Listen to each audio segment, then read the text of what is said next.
Bagian utara hidup dalam ketakutan. Hampir setiap 10 menit sekali sirine berbunyi, pertanda mereka harus segera berlari ke tempat perlindungan.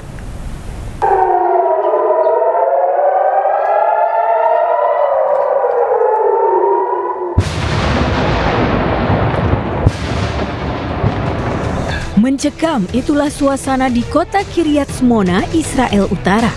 Warga Israel hidup dalam ketakutan di tengah serangan roket Hizbullah. Warga Israel Utara menjadi cemas karena merasa jadi sasaran serangan lintas batas Hizbullah yang secara rutin terus berlangsung sejak perang AS Israel dengan Iran 28 Februari lalu. Menurut warga setempat, setiap 10 menit ada alarm yang mengharuskan mereka pergi ke tempat perlindungan. Komando Pertahanan Dalam Negeri mendesak warga untuk patuh tetap berada di tempat perlindungan. Beberapa hari sebelumnya ada ledakan besar, sebuah roket yang menghantam beberapa rumah di kota tersebut. The area, but what I want to emphasize is the rocket that was used here is a cluster missile. This has one purpose and one purpose only: to maximize civilian damage and casualty counts. So we call on the public, continue listening to instructions of the Home Front Command and the Israel Police. Stay close to protected shelters. When sirens go off, go in protected shelters. We've seen. Selamat siang pemirsa, Anda menyaksikan Breaking News bersama saya Diandra Mugni.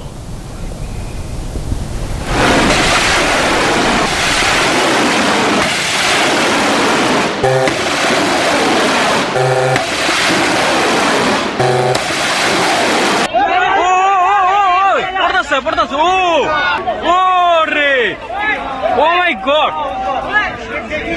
Kami harus bakir.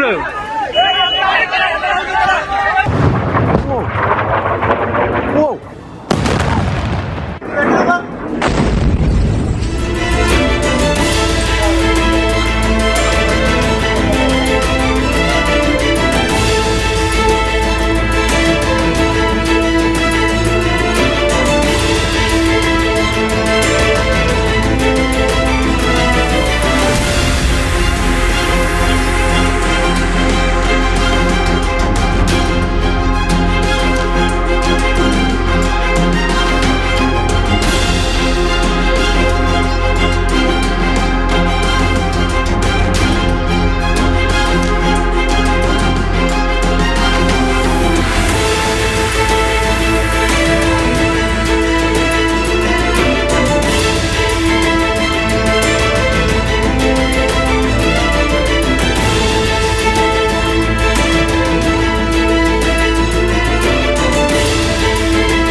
Pemirsa, Iran kembali meluncurkan serangan balasan besar-besaran ke wilayah pendudukan Tel Aviv. Sejumlah bangunan dan kendaraan rusak parah. Wow.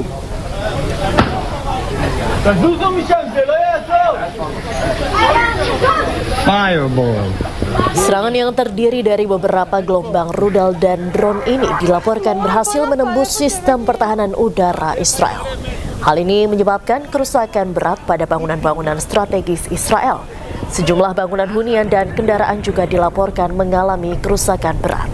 Situasi di Tel Aviv pun mencekam dengan sirine peringatan yang terus berbunyi di sepanjang kota.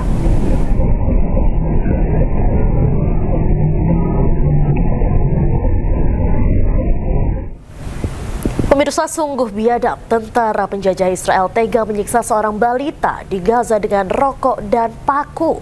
Tindakan sadis ini diduga agar ayah korban mau memberikan keterangan kepada tentara Zionis.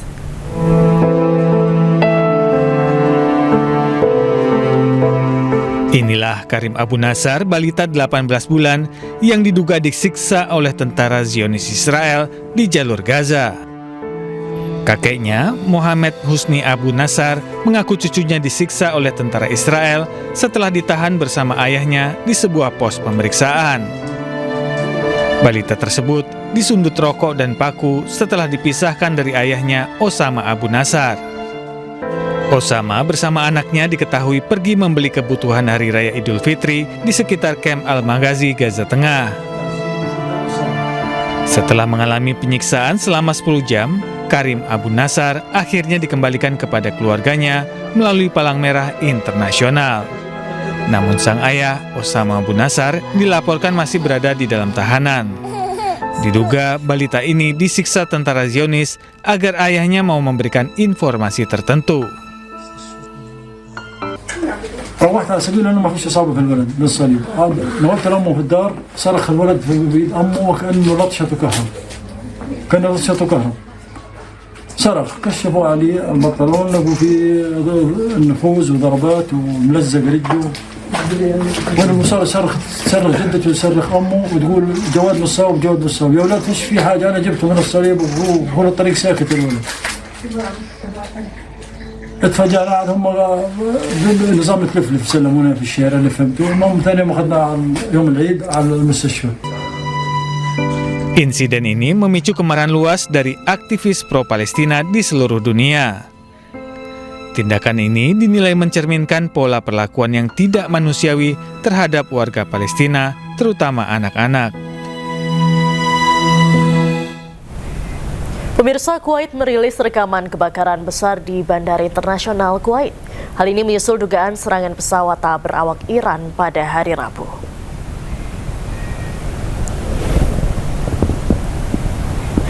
Video yang direkam pada hari Kamis dirilis oleh Dinas Pemadam Kebakaran Kuwait menunjukkan tangki bahan bakar dilalap api dengan kepulan asap tebal membumbung ke langit. Menteri Dalam Negeri Kuwait Fahad Yusuf Saud Al-Sabah juga terlihat memantau respons dari ruang operasi. Sebelumnya, otoritas penerbangan sipil Kuwait mengatakan sebuah drone telah menabrak tangki bahan bakar di bandara. Hingga kini Iran belum memberikan komentar resmi terkait insiden tersebut.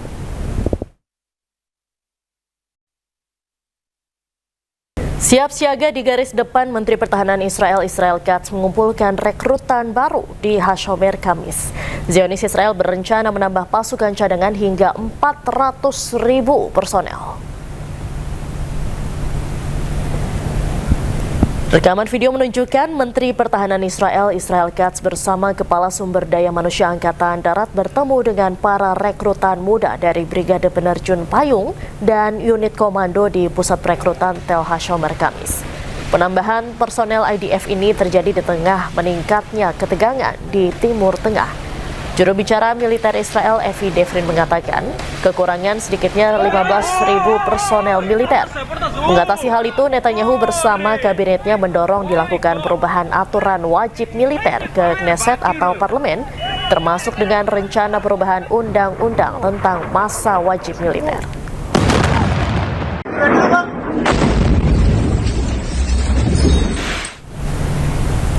Amerika Serikat mengirim ribuan pasukan tambahan dari Divisi Lintas Udara ke-82 ke kawasan Timur Tengah. Tambahan sebanyak 3.000 hingga 4.000 tentara di tengah pembahasan kesepakatan dengan Iran untuk mengakhiri konflik.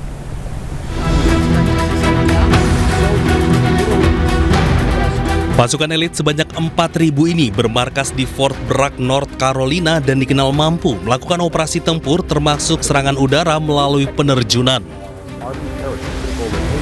Pihak militer Amerika Serikat menegaskan bahwa pengumuman reski akan disampaikan oleh pihak Pentagon meski belum ada keterangan langsung untuk mengirim pasukan darat langsung ke wilayah Iran. Sebelumnya Amerika Serikat telah mengirim ribuan marinir dan personil angkatan laut melalui kapal serbu amfibi USS Boxer beserta kelompok tempurnya. Pasukan Amerika Serikat di Timur Tengah diperkirakan telah mencapai 50.000 personel. Penguatan militer Amerika Serikat menjadi kesiapan untuk melanjutkan operasi di kawasan Timur Tengah.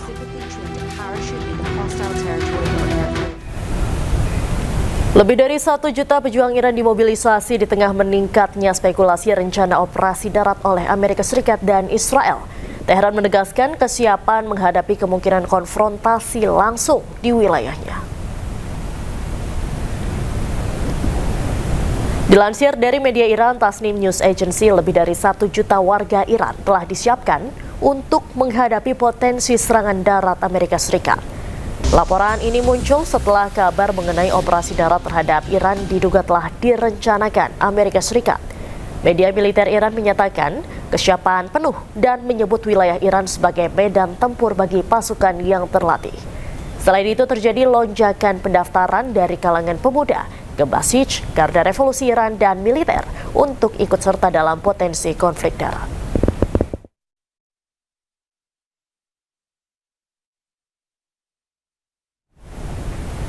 Pemirsa, usai jeda breaking news masih akan kembali, tetaplah bersama kami.